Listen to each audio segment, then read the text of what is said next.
Hello, whiskey lovers, and welcome to another one of Mark's Whiskey Ramblings.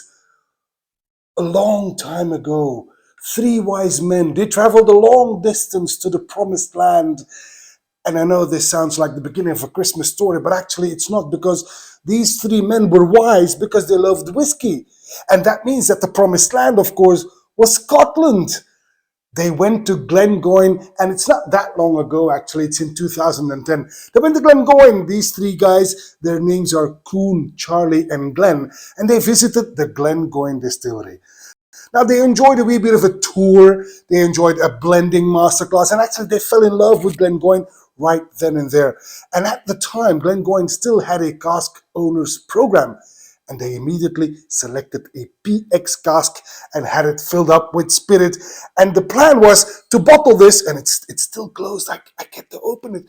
The plan was to bottle this at 11 years old, but then there was this little virus that held the whole world hostage, more or less. So they had to wait another almost 2 years before they could bottle this. But now they finally have. So this is a 12 years old 2010 cask owners for the Glen connection. The Glen connection, Glen, Koen, Charlie, get the picture? All right. So this is one PX cask. This is cask number 1837 for whatever that's worth. But this is bottled at 56.3% ABV.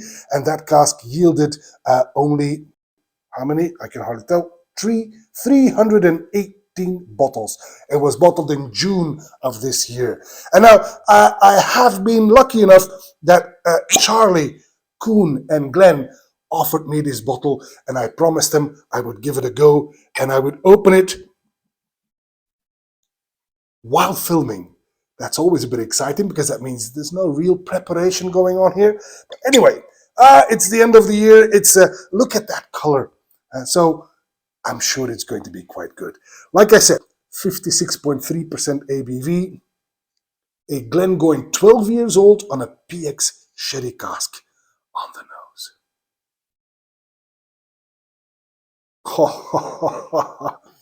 That is actually Christmas. That's Christmas in a glass. It's dark and sweet on plums and dates, some crushed hazelnuts, some almond shavings, in fact.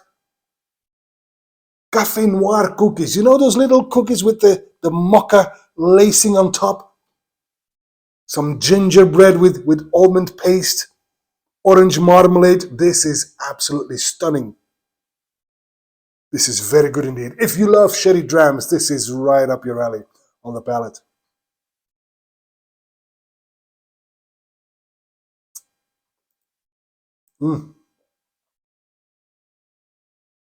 Quite sticky.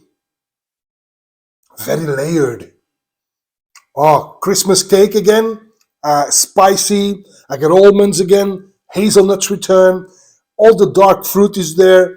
This is, wow. I get some walnuts there as well. A slight bitterness, but this is so beautifully balanced. It's quite powerful too at 56.3. The finish.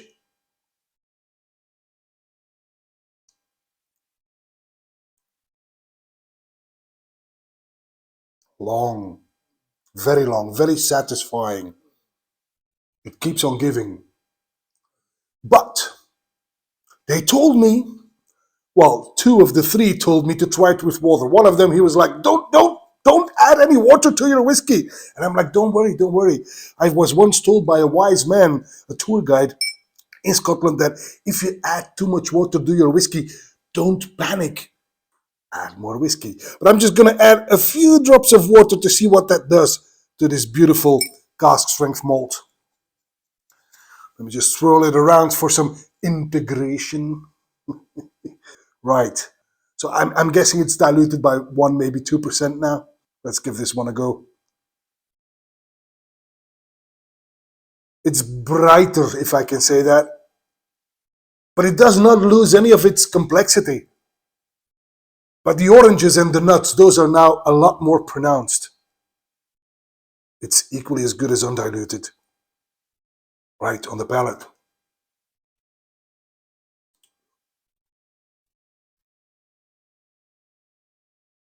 Oh, slightly bit more accessible, which, goes without saying.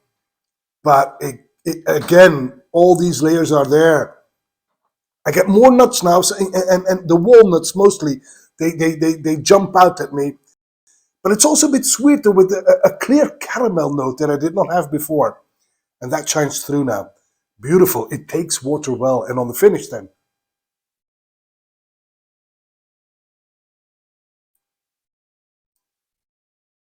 Same.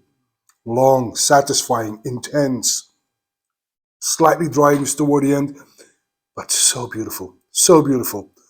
Gentlemen, Koen, Charly, Glenn, what a beautiful single cask you have selected, my friends. This is actually quite impressive. And 'tis the season. This is the time for drinking this type of malt.